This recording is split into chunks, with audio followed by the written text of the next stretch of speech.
তো না বলে চলে গেছে, আর ফোনও তুলছে না। আরে ভাই, এমন কেউ করে নাকি? আরে কমসে কম বলে যাওয়া তো দরকার ছিল। হয়তো কোনো প্রবলেম হবে এই জন্য ধরেনি। তুমি না সবসময় কাম অন, প্রবলেম তো আমাদের হয়েছে, অ্যাটলিস্ট আমাদের বলা দরকার ছিল ওর। আর না তো কি, একদম বাচ্চাদের মতো ব্যবহার, কারো চিন্তাই করে না। সি গাইস লিসেন, প্রথমে ঘরের ভেতর ঢুকে দেখি। এটাও তো হতে পারে যে ঘরের ভেতর রয়েছে। চলো চলো।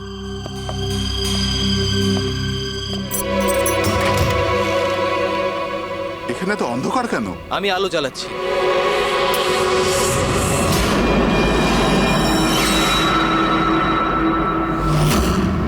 এসব কি? সারিকা, আমার আগে থেকেই মনে হচ্ছিল যে ওই মেয়েটার প্রাণের সংশয় আছে। এই কথাটা আমার হালকাভাবে নেওয়া উচিত হয়নি, ওদের ভরসা করাই উচিত হয়নি। তুমি এত কেন ভয় পাচ্ছ? হয়তো মেয়েটা ঠিকই আছে। তুমি জানো না অভিজিৎ, এই মেয়েটার এমন একটা রোগ আছে যার কারণে যে কোনো সময় ওর জীবন যেতে পারে। কেউ যা খুশি করতে পারে ওর সঙ্গে, কিন্তু ও জানতেই পারবে না। জানতে পারবে না? স্যার, ওকে কোমাতে আছে? না, কমায় না, একটা অদ্ভুত রোগ। আমিও এই রোগের ব্যাপারে আগে কখনো শুনিনি। একটা অসুস্থ মেয়েকে তার পরিবারের লোক মারতে কেন চাইবে? যতটা আমি ওদেরকে চিনেছি, আমার মনে হচ্ছে যে ওদের ভাবসাব খুব একটা সুবিধার নয়। সারিকার সঙ্গে আমার কয়েকদিন আগেই দেখা হয়। একদিন আমি অফিস থেকে যখন বাড়ি যাচ্ছিলাম,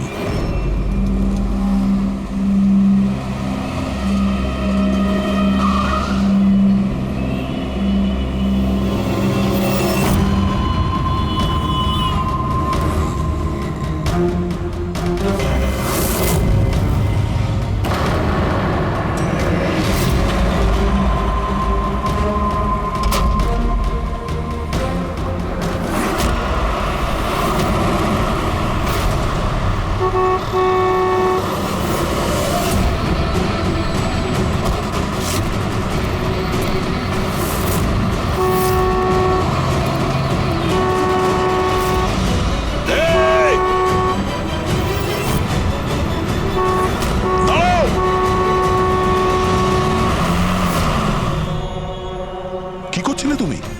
হ্যাঁ, এত বড় একটা ট্রাক সামনে থেকে বেরিয়ে গেল, তুমি দেখতে পাওনি? ও হর্ন বাজাচ্ছিল, তুমি শুনতে পাওনি?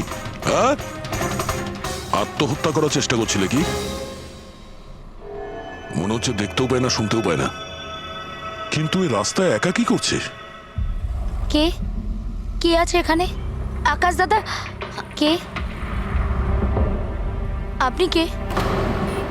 তার মানে আপনি দেখতে পান? তাহলে আপনি আমি আর ওই ট্রাক দেখতে পাননি? চাপা দিয়ে চলে যেত আপনাকে যদি আমি আপনাকে না বাঁচাতাম। সরি, আমি সত্যি দেখতে পাইনি। সারিকা, সারিকা তুমি ঠিক আছো তো? সারিকা, তুমি একলা কোথায় চলে গেছিলে? তোমার যদি কিছু হয়ে যেত তাহলে? আমি আগেই বলেছিলাম আমরা প্রপার্টি দেখতে যাচ্ছি, ওকে সাথে করে নিয়ে যাওয়ার কোনো দরকারই ছিল না, কিন্তু আমার কথা কেউ শোনেই না। রজনী প্লিজ থামো তুমি। ইনি ঠিকই বলছেন, আমি নিজে দেখেছি। ওনার লেফট সাইড দিয়ে একটা ট্রাক আসছিল, উনি দেখতে পাননি। ও হর্ন বাজাচ্ছিল, শোনেনি। চাপা দিয়ে চলে যেত ট্রাক যদি আমি না থাকতাম। থ্যাংক ইউ দাদা, থ্যাংক ইউ ভেরি মাচ। হ্যাঁ দাদা, সত্যি ও ট্রাকের আবার শুনতেও পাইনি আর দেখতেও পাইনি। তার মানে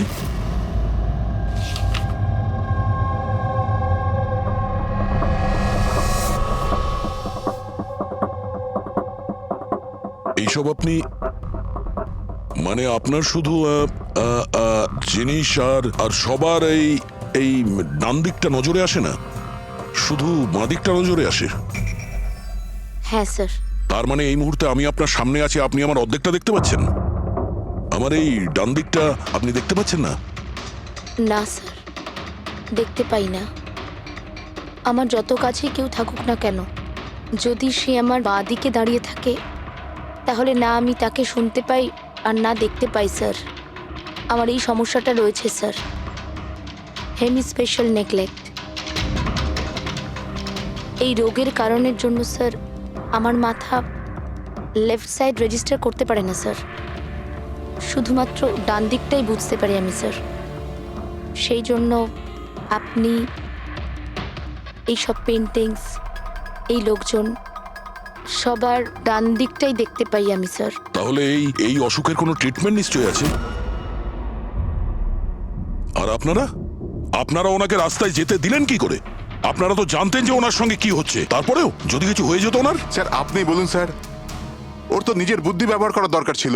ওর কি দরকার ছিল রাস্তায় একা যাবার? আর এ কোনো ছোট বাচ্চা নাকি যে 24 ঘন্টা ওকে নজরে রাখতে হবে? ইনফ্যাক্ট আমরা এর জন্য একটা বেবি সিটার রেখে নিই যে 24 ঘন্টা ওর দিকে নজর রাখবে। এখন এসব বলে কি হবে? হ্যাঁ, ভুল আমাদের হয়েছে, এটা তোমরা মানো আর না মানো আমি মানি। Sir, I am so sorry sir. Sir, এই ভুল আর দ্বিতীয়বার আর হবে না। সারিকা আমার ছোট বোন, আর এর খেয়াল রাখার আমার দায়িত্ব স্যার। কারেক্ট। এরপর থেকে এরকম কোনোদিন হবে না। আর তাছাড়া এখন তোমার ওষুধ খাওয়ার সময় হয়েছে না, চল ওষুধ খাবে। স্যার এটা তো খুবই ভয়ঙ্কর রোগ। যদি কেউ ওর লেফট সাইডে সোজাসুজি অ্যাটাক করে তাও ও বুঝতে পারবে না। এক্স্যাক্টলি, এই ব্যাপারটাতেই আমার ভয়। এক তো এই অসুখ, তার উপরে কোটি টাকার সম্পত্তির একলা ওয়ারিশও। সারিকার মা বাবা একটা অ্যাক্সিডেন্টে মারা গেছে, সারিকা বেঁচে গেছে, কিন্তু ওর এই হেমি স্পেশাল নেকলেট অসুখ হয়ে গেছে। ওর আশেপাশেও দেখভাল করার জন্য তো অনেক লোক আছে, কিন্তু তার মধ্যে জানি না কতজন আছে যারা সৎভাবে ওর ওর ভালো চায়। এরকম কেন মনে হচ্ছে তোমার? অভিজিৎ, ওই উইল অনুযায়ী সারিকার পরে পুরো সম্পত্তি এই আত্মীয়দেরই পাওয়ার কথা। আর আমার প্রথম থেকেই এদেরকে খুব একটা ভালো লাগছে না। আর এই কিছুদিন আগে আমি ওর বার্থডে পার্টিতে গেছিলাম। চলো সারিকা, এবার কেকটা কাটো। দাদা আর 2 মিনিট ওয়েট করে যাই, দয়া স্যার হয়তো চলে আসবেন। আমি ওনাকেও ইনভাইট করেছি। অন্তত আমাদেরও বলতে পারতে। আরে কে কি বললো না ভাই? Oh I am so sorry, আসতে একটু দেরি হয়ে গেল। Many many happy returns of the day, happy birthday. I will take it, দাও। আপনি আপনাকে ঠিক চিনতে পারলাম না। আমি বলছি, এ হলো কৃতি। সারিকার মতো পেশেন্টদেরকে হ্যান্ডেল করার জন্য ইনি ট্রেনিং নিয়েছেন, আর আমি ইনাকে 24 ঘন্টা সারিকার সাথে থাকার জন্য অ্যাপয়েন্ট করেছি। আশা করি আপনি সারিকাকে নিয়ে আর চিন্তিত হবেন না। একদম। আর আমাদেরও মনে হয় যে কৃতি থাকলে সারিকা সেফ থাকবে। অ্যাবসলিউটলি। আমারই ভুল হয়েছে, শুধু আমার ভুল। আমার সারিকাকে ওদের ভরসায় ছাড়া উচিত হয়নি। আমার মেরে দিয়েছে হয়তো ওরা ওকে। বাড়ি এসে গেছে।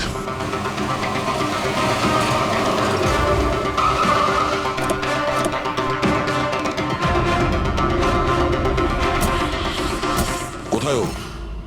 হ্যাঁ, কি করেছো তোমরা ওর সাথে? স্যার আমরা তো জানি না কি হয়েছে, আমরা তো কিছুই করিনি স্যার। এক মিনিট, কি হয়েছে কি এখানে? স্যার, ড্রয়িং রুমের অবস্থা দেখে আমরা এতটাই ভয় পেয়ে গেছি যে আমরা ভিতরে যাইনি। আগে এটা বলো, সারিকা কোথায়? স্যার, আমরা কিচ্ছু জানি না, আমরা কিচ্ছু দেখিনি স্যার। আমরা এইসব দেখে ঘাবড়ে গিয়েছিলাম আর সোজা আপনাকে ফোন করেছিলাম। ঠিক আছে, আমরা দেখে নিচ্ছি। পঙ্কজ, এদের সবার স্টেটমেন্ট রেকর্ড করো, আর কাউকে ভিতরে আসতে দেবে না।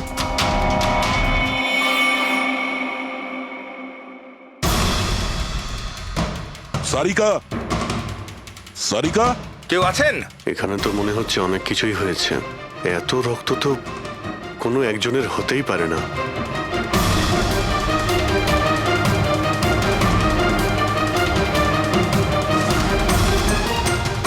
স্যার, হ্যাঁ, স্যার এই দেখুন, কেউ লুটপাট করার জন্য ঢুকেছিল কিন্তু টাকা নিয়ে বেরোতে পারেনি। যেই ওকে বাধা দেওয়ার চেষ্টা করেছিল তার উপরেই আক্রমণ করে। স্যার, লাশ। সারিকা?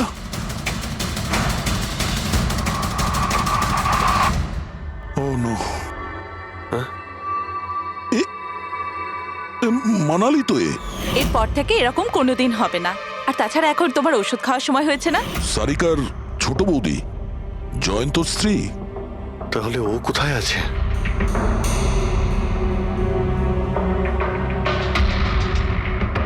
ও নো। দয়া, হ্যাঁ,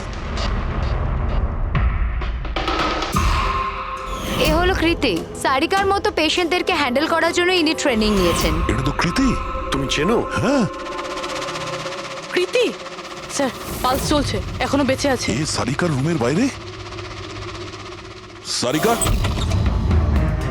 সারিকা, ফ্রেডি, এক্ষুনি অ্যাম্বুলেন্সের ব্যবস্থা করো, একে হসপিটালে পাঠাতে হবে। সারিকা, সারিকা,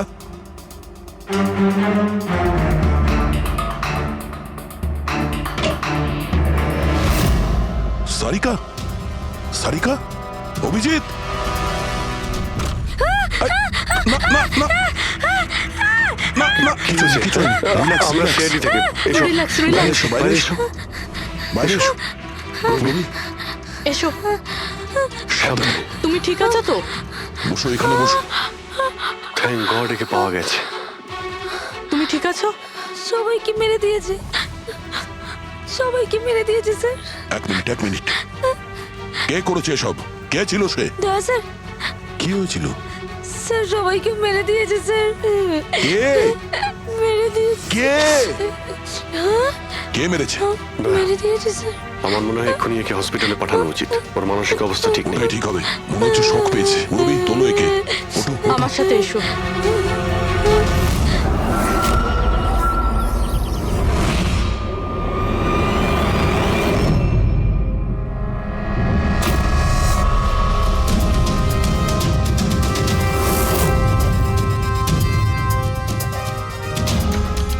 স্যার আপনি আমাকে ঘরে কেন যেতে দিচ্ছেন না? আমার বউ খুন হয়েছে। স্যার প্লিজ, স্যার প্লিজ, আমি একবার দেখতে চাই, শুধু একবার। মিস্টার জয়ন্ত, আপনার স্ত্রীর খুন হওয়ার জন্য আমরা খুব দুঃখিত, কিন্তু আমরা আপনাদেরকে ভেতরে যেতে দিতে পারি না। 3 জনের উপর হামলা হয়েছে, একজন মারা গেছে, একজন আহত, আর একজন শক পেয়েছে। আর আপনারা বলছেন যে আপনারা কিছুই জানেন না, হ্যাঁ? সত্যি আমরা কিচ্ছু জানি না স্যার।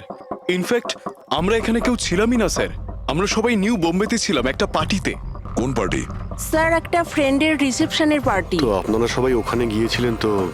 মানালি। ও বাড়িতে কেন ছিল? স্যার মানালি আমাদের সঙ্গে গিয়েছিল, বাড়িতে শুধু সারিকা আর প্রীতি ছিল, কারণ স্যার সারিকা শরীর খারাপ ছিল। কিন্তু স্যার এই পার্টি থেকে হঠাৎ মানালি কি করে হারিয়ে গেল আমরা কিচ্ছু জানি না স্যার। স্যার,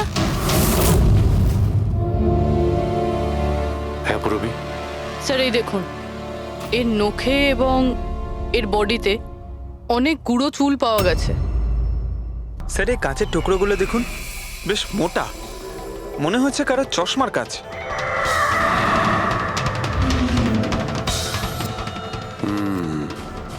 চশমারই মনে হচ্ছে। রেখে দাও সাবধানে। এই টেনে নিয়ে যাওয়ার চিহ্নের সঙ্গে রক্তের ফোঁটা।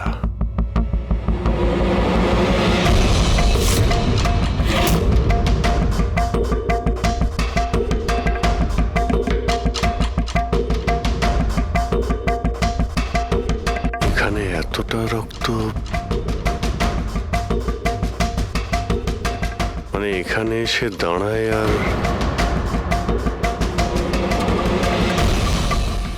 বাইকের চাকার দাগ।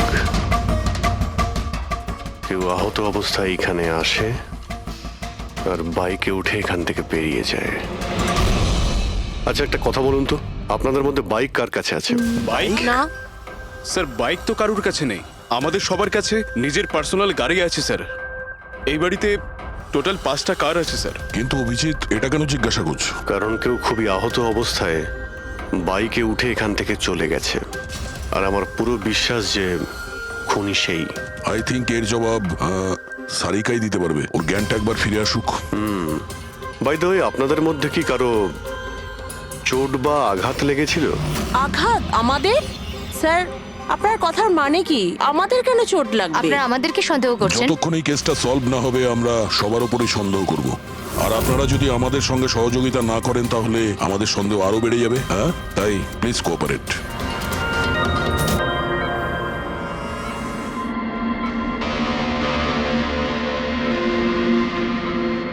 সারিকা,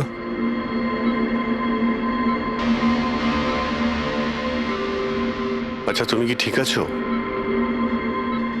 অভিজিৎ,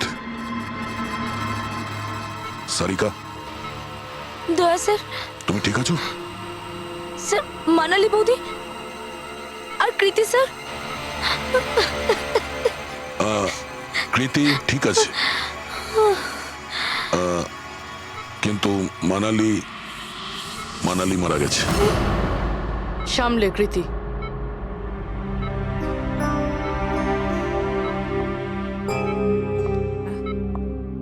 কৃতি,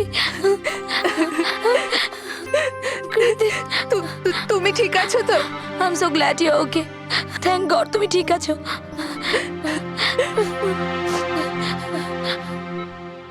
আচ্ছা, কাল এক্স্যাক্টলি কি হয়েছিল তুমি বলতে পারবে?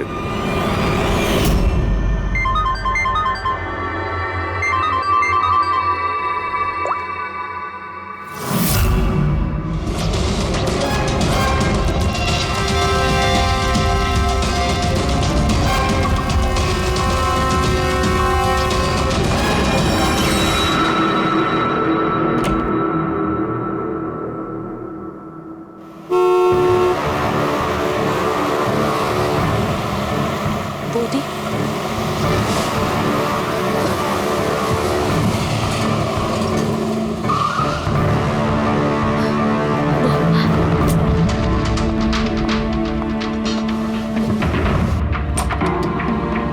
সারিকা,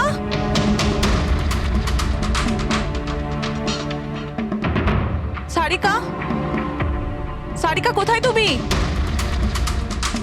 বৌদি, সারিকা, সারিকা,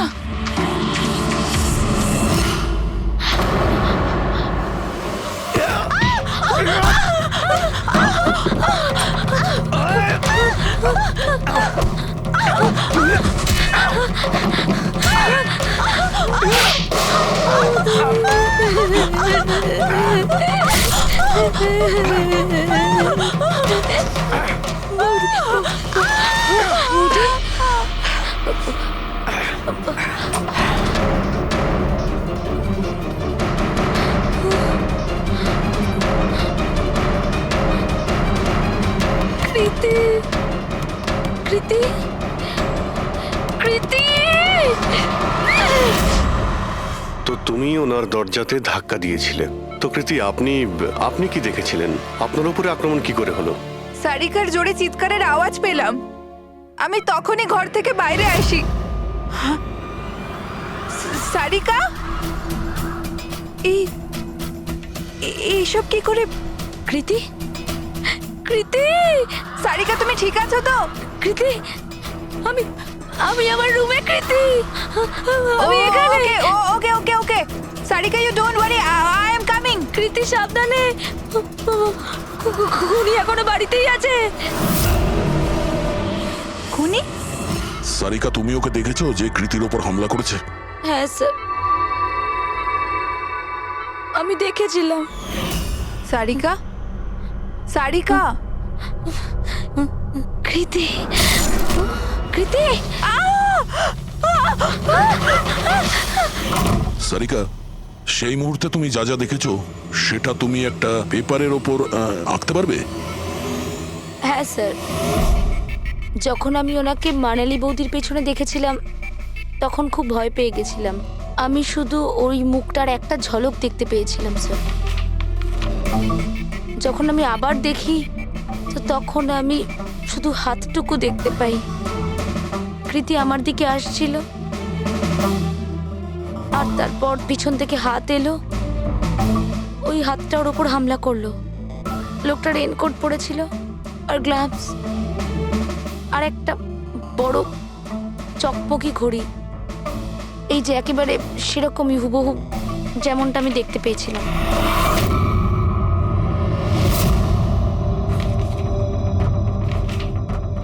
আই হোপ এই অর্ধেক ছবিগুলো দিয়ে আপনারা কিছু উপকার পেয়ে যাবেন হয়তো। চিন্তা করো না, এই অসম্পূর্ণ ছবিটা আমরা কমপ্লিট করব। ফেডরিক, মনোহরের কাছে এই পেন্টিং গুলো নিয়ে যাও আর বলো যে এই স্কেচ যেন কমপ্লিট করে। Sarika, thank you so much. আপনি যেতে পারেন, টায়ার্ড হয়ে গেছেন হয়তো। চলো সারিকা।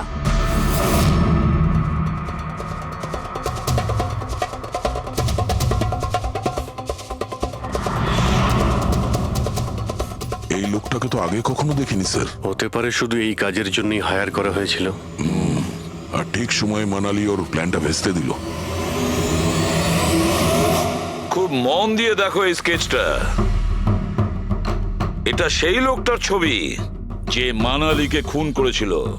আপনারা কি একে কোনোদিন দেখেছেন? আমি তো বুঝতেই পারছি না আমাদের কেন সন্দেহ করা হচ্ছে।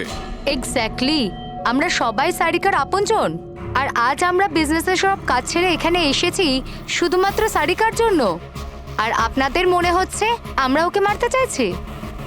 স্যার যে মারা গেছে ও আমার বউ স্যার, আর সারিকা আমার বোনের মতো।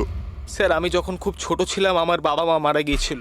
সারিকার বাবা মাই আমাকে আদর যত্ন করে বড় করে তুলেছে। আমি আজ যা কিছু হয়েছি ওনাদের দুজনের জন্যই হয়েছি।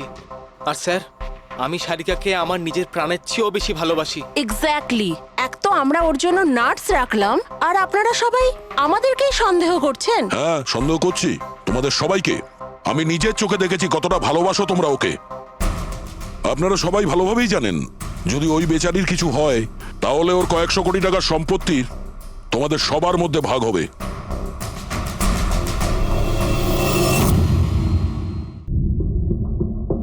ওকে বাড়িতে রেখে তোমরা সবাই পার্টিতে গিয়েছিলে। ওখানে মালিনী কোনো কথা শুনেছিল যে কোনো খুনি ওকে মারতে চলেছে। মালিনী কাউকে কিছু না বলেই নিজে ওকে সাবধান করে আর চলে যায় সেখানে যেখানে খুনি মানালিকে মেরে ফেলে। আর যদিও পার্টিতে এই কথাটা শুনে থাকে তাহলে আপনাদের মধ্যে কেউ হবে? কেউ না? ঠিক আছে, তোমরা এখন যেতে পারো, কিন্তু একটা কথা ভালো করে মনে রাখবে, আমাদের কড়া নজর থাকবে তোমাদের উপরে। অভিজিৎ, দয়া, ও বলছিল মানালি ওকে ফোন করেছিল যে মানালি পুলিশ নিয়ে ওর বাড়িতে পৌঁছচ্ছে। এক্স্যাক্টলি স্যার, কিন্তু ও না আমাদের সঙ্গে কন্ট্যাক্ট করেছে না পুলিশের সঙ্গে। হতে পারে কেউ ওর পিছু নিয়েছিল, তাই হয়তো ও ভয় পেয়ে গিয়েছিল।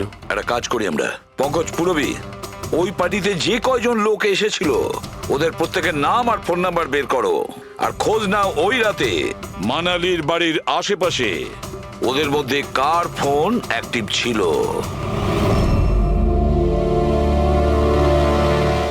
স্যার, হ্যাঁ স্যার ওই রাতে ওখানে 250 লোক ছিল, কিন্তু স্যার একজন হচ্ছে ঈশান। ওই রাত্রেও পার্টিতে ছিল, আর ওখান থেকে ও সারিকার বাড়ির দিকে গেল যখন মানালি পার্টি ছেড়ে গেল। আর ফোন ওখানেই বন্ধ হয়ে যায় ওদের বাড়িতে। স্যার আর একটা আজব ঘটনা ঘটেছে। মানালি সেই রাতে ওই বাড়িতে ফোন করেইনি, বরং সেখান থেকে ব্যান্ড্রায় গিয়েছিল কোয়াড্রাম, আর তারপর থেকে ফোনটা সুইচড অফ। মানালির সেল ফোন তোর কাছেই ছিল ওই ক্রাইম সিনে।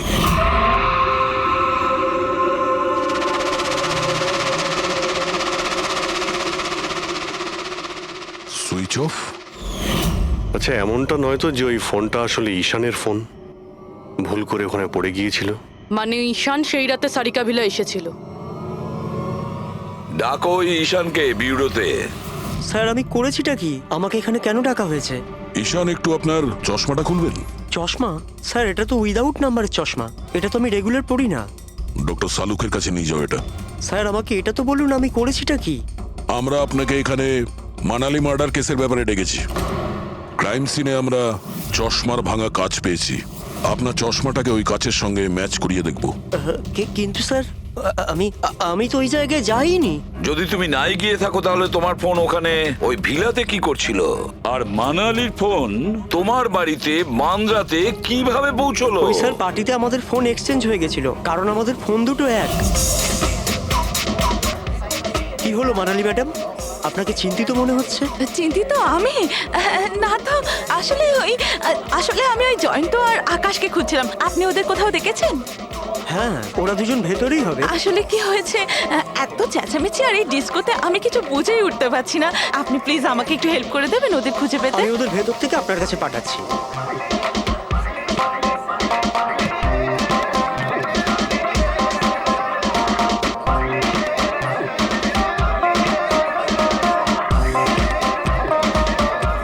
মানালি, ঈশান, তুমি তো বলছিলে মানালি খুঁজছে আমাদের। কোথায় মানালি? আরে এক্ষুনি তো এখানেই ছিলেন মানালি, কি জানি কোথায় চলে গেলেন। ওই দিকটা গিয়ে দেখি, চলো। স্যার আমার ফোন সুইচ অফ ছিল, এই জন্য আমি মানালিকে বলতে পারি। সেই কারণে মানালি পুলিশকে ফোন করতে পারেনি। স্যার আমাকে বিশ্বাস করুন, আমি খুন করিনি। খুনি না হলেও খুনির সঙ্গী তো হতে পারো, যে ওখানে ওই পার্টিতে উপস্থিত ছিল। তুমি পার্টিতে মালিনীর সমস্ত কথা শোনো, আর যখনই মানালি ওখান থেকে বেরোয় তুমি মানালির পিছু নাও। কোনো কায়দা করে তুমি মানালির ফোন তোমার বাড়ি ব্যান্দ্রাতে পাঠিয়ে দিলে, আর ওখানে পাওয়া চশমার কাঁচের টুকরো, আমাদের সন্দেহ ওটা তোমার চশমার রিপোর্ট তো আমরা পেয়েই যাব আমাদের ফরেন্সিক ল্যাব থেকে।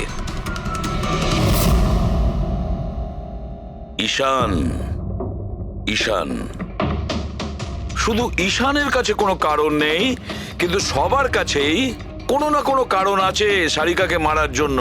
দিয়া আর অভয়, এদের দুজনের তো টাকার খুব প্রয়োজন ছিল, হতে পারে এরা দুজন করেছে।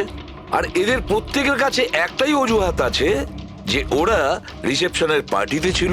স্যার এরা সবাই ওই রিসেপশন পার্টিতে প্রেজেন্ট ছিল, কিন্তু কোনো একজন খুনিকে ফোন করে সারিকা ভিলায় যেতে বলেছিল লেফট দিয়ে, যাতে সারিকা কিছু বুঝতে না পারে। তারপর সারিকাকে মারবে, কৃতিকে মারবে, আর সবাই ভাববে দেখে যেন মনে হয় চুরি করার উদ্দেশ্যে খুনটা হয়েছে। আর এই সব কিছুই মালিনী শুনে ফেলে। তারপর ননদকে বাঁচানোর জন্য ও বাড়ি ফিরে আসে, কিন্তু ও সেখানে খুন হয়। কিন্তু মারা যাওয়ার আগে ও খুনিকে আহত করেছিল। খুনি যাওয়ার সময় কৃতির উপরে হামলা করে, লুটের মাল আর ননদকে ফেলে তারপরে সে বাইকে করে পালিয়ে যায়। শুধু একবার এই খুনির ব্যাপারে কিছু যদি জানতে পারি না, কিছু, তাহলে ধরে নাও মাস্টার মাইন্ড আমাদের হাতে। স্যার খুনির বাইকের টায়ারের চিহ্ন, আশেপাশে পড়ে থাকা রক্তের ফোঁটা সব চেক করেছি, কিন্তু কিচ্ছু জানতে পারিনি। স্যার মনে হয় যে খুনির কোনো পাস্ট রেকর্ড নেই। এর মানে হলো খুনি কোনো পেশাদার অপরাধী নয়। স্যার মানালির জামা কাপড় থেকে আর নখ থেকে যে চুলগুলো পাওয়া গেছে, সালুমকে স্যার সেটা টেস্ট করছে, হয়তো কিছু পাওয়া যাবে।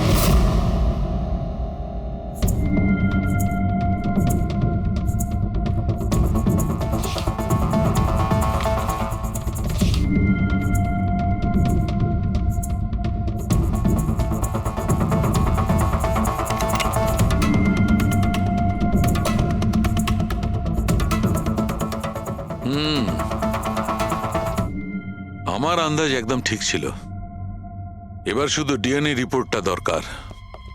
হ্যাঁ সালুকে বস, হ্যাঁ একটা কথা ঠিক যে ঈশান খুনি নয়, কারণ ক্রাইম স্পট থেকে এই যে চশমার লেন্সের ভাঙা টুকরো পাওয়া গেছে, এইগুলো ঈশানের চশমার সঙ্গে ম্যাচ করছে না।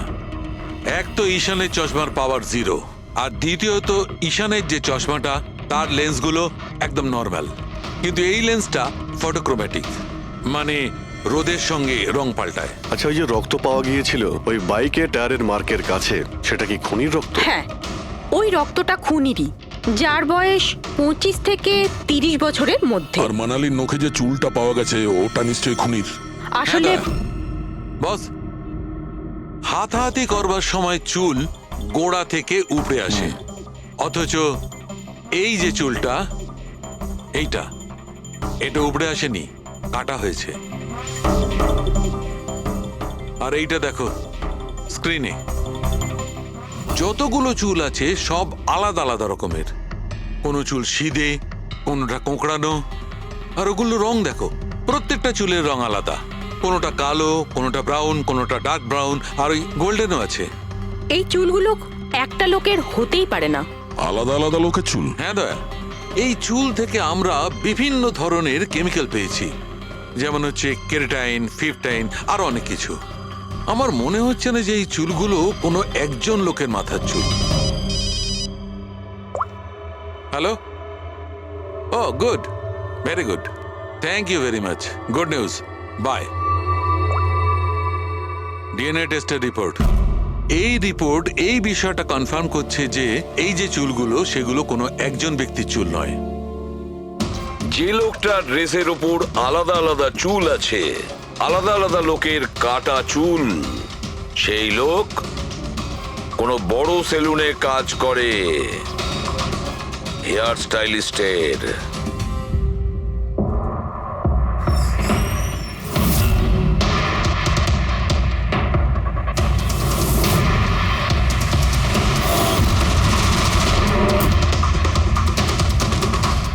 স্যার এ তো বিমল, আমাদের স্পায়ের স্টার হেয়ার স্টাইলিস্ট।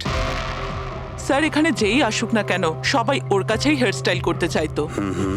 কিন্তু স্যার এই কিছুদিন ধরেই হলো এই টাকা পয়সা নিয়ে ভীষণ চিন্তিত থাকতো। এর জুয়া খেলার খুব অভ্যাস ছিল। কিন্তু স্যার এই খুন করবে এটা স্যার আমি একদম ভাবতেই পারছি না। যাই হোক, এখনো কোথায় আছে বলতে স্যার পারবেন? একে এখন কোথায় পাবেন এটা আমি বলতে পারবো না, তবে কিছুদিন যাবত এখানেও কাজে আসছে না, আর না ও আমার ফোন তুলছে। আপনি ওর ফোন নাম্বার আর অ্যাড্রেসটা দিন আমাদের। হ্যাঁ স্যার, আমি এখনই আনছি।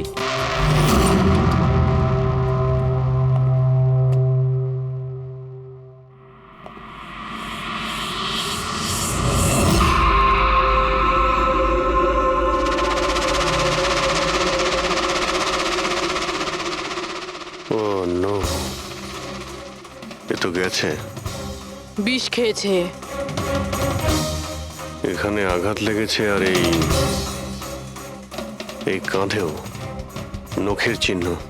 মানে এই হলো সেই যে মানালিকে খুন করেছে। দেখো কিছু পাওয়া যায় কিনা।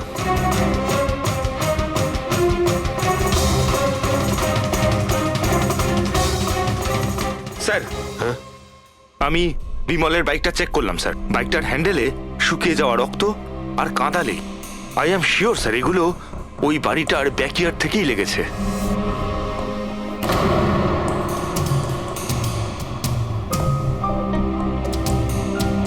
স্যার, স্যার এই ভেঙে যাওয়া চশমা আর এই রেনকোট পেয়েছি। রেনকোটে রক্ত লেগে আছে।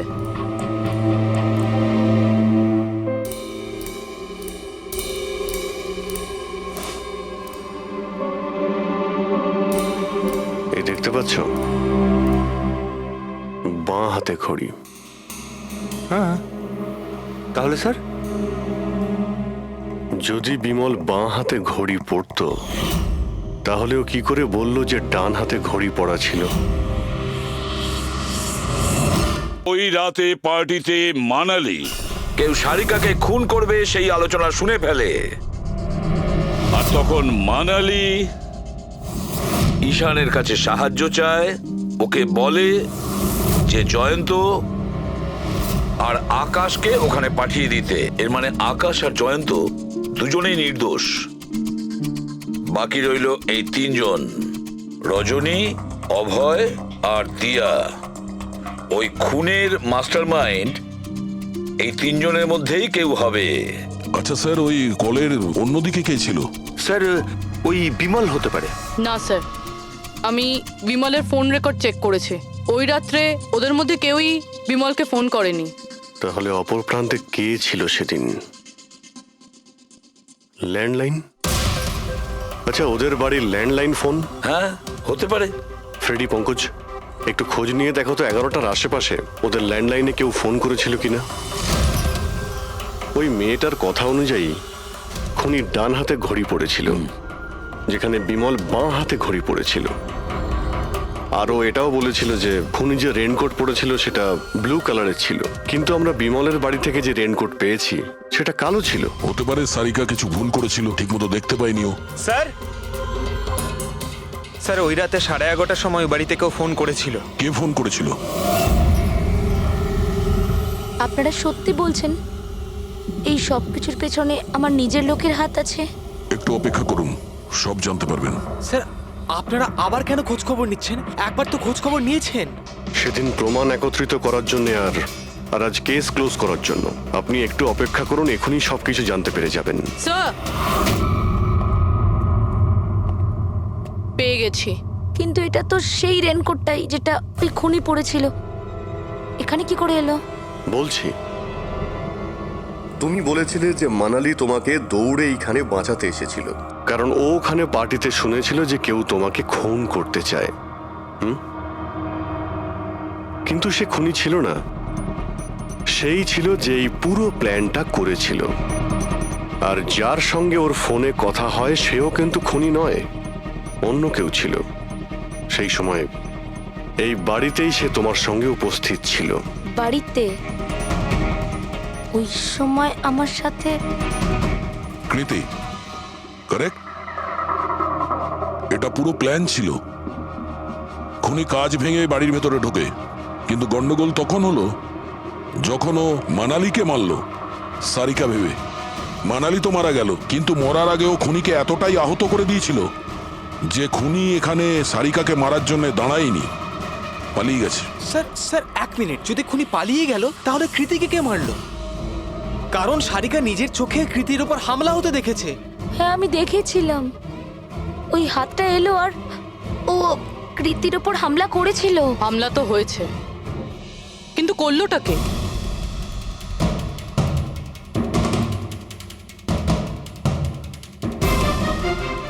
আপনারা সবাই আমাকে এভাবে কেন দেখছেন? এর উত্তর তো শুধু তুমিই দিতে পারবে কৃতি। ও রাত ঠিক 10:30টার সময় শুয়ে পড়েছিল। আর মানালি কাউকে ফোনে কথা বলতে শুনেছিল রাত 11:10 আর সেই ফোনটা এসেছিল এই বাড়ির ল্যান্ডলাইনে। কে রিসিভ করেছিল সেই কলটা? যদি আমরা এটা মেনেও নিই যে বিমল তোমার ওপর হামলা করেছে, তাহলে ও তোমাকে বাঁচিয়ে রাখলো কেন? ও মানালিকে এত নৃশংসভাবে মারলো আর তোমাকে শুধু এই একটা আঘাত কেন? ও সারিকাকে কেন মারলো না? আর এই চুরি করা টাকা ছেড়ে পালালো কেন? আর সব থেকে বড় প্রশ্ন, ও খুনিকে এই ব্লু কালারের জ্যাকেট পরে থাকতে কি করে দেখলো? কি করে দেখলো সেই ঘড়িটা যা বিমল লেফট হ্যান্ডে পড়তো, রাইট হ্যান্ডে নয়? বিমলের রেইনকোটের কালার ছিল ব্ল্যাক।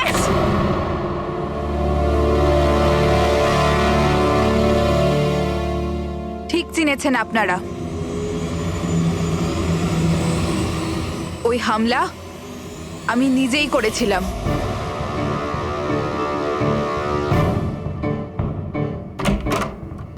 সারিকা, সারিকা কোথায় তুমি? মানালি এখানে এই সময়? Sarika,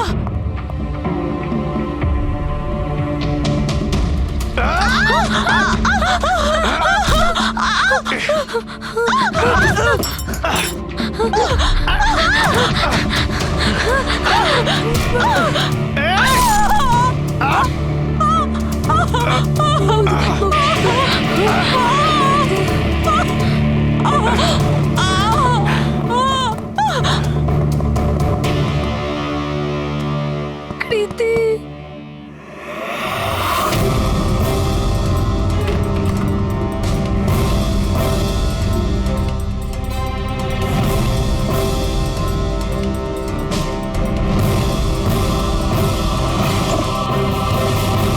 I am coming, Sarika, don't worry.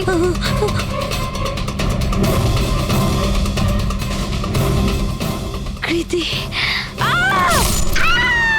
কারণ আমি চাইনি কেউ আমার উপর সন্দেহ করুক। আর তুমি যখন এত কিছু বলেই দিলে, তখন ওই মাস্টার মাইন্ডের নামটাও বলে দাও। হ্যাঁ, আর তুমি যদি বলো ওর নামটা আমি বলে দিই, যে মানালিকে মেরেছে আর সারিকাকে মারতে পারতো। কি রজনী দেবী, আপনি জানেন আমরা কার কথা বলছি? রজনী তুমি? হ্যালো, কিলার শার্প 11:30টায় পৌঁছে যাবে। সারিকার খেলা শেষ, যে কোনো মূল্যে করতেই হবে। ওই আমার বাকি টাকাটা? তুমি তোমার পয়সা পেয়ে যাবে। ওকে।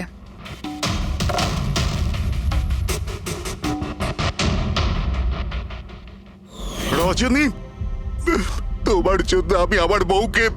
আমার পয়সার দরকার ছিল। সারিকার বেবি সিটিং করতে করতে আমি হাঁপিয়ে উঠেছিলাম। আর এইসব তোমার জন্য হয়েছে আকাশ। তোমার জন্য আমরা সবাই সারিকার আয়া হয়েছিলাম। আমাকে আমার জীবন যাপন করতে হতো আগের মতো। এই জন্য আমি প্ল্যান করেছিলাম আর কৃতিকে বাড়িতে নিয়ে এসেছিলাম। পার্টিতে যাওয়াও আগে থেকেই ঠিক ছিল, যাতে আমি সময় পাই প্ল্যান করার। সব ঠিক চলছিল, শুধু বিমলের ব্যাপারে একটু ভুল হয়ে গেল। না হলে... এত কিছু হয়ে যাওয়ার পরেও দেখছি তোমার কোনো অনুতাপ নেই, বরং নিজের প্ল্যান নিয়ে গর্ব করছো। তুমি অনেক সময় পাবে নিজের প্ল্যানের ভুল ত্রুটি ধরার, কারণ তোমার এই বাকি জীবন এবার তোমাকে জেলের মধ্যে বসেই কাটাতে হবে।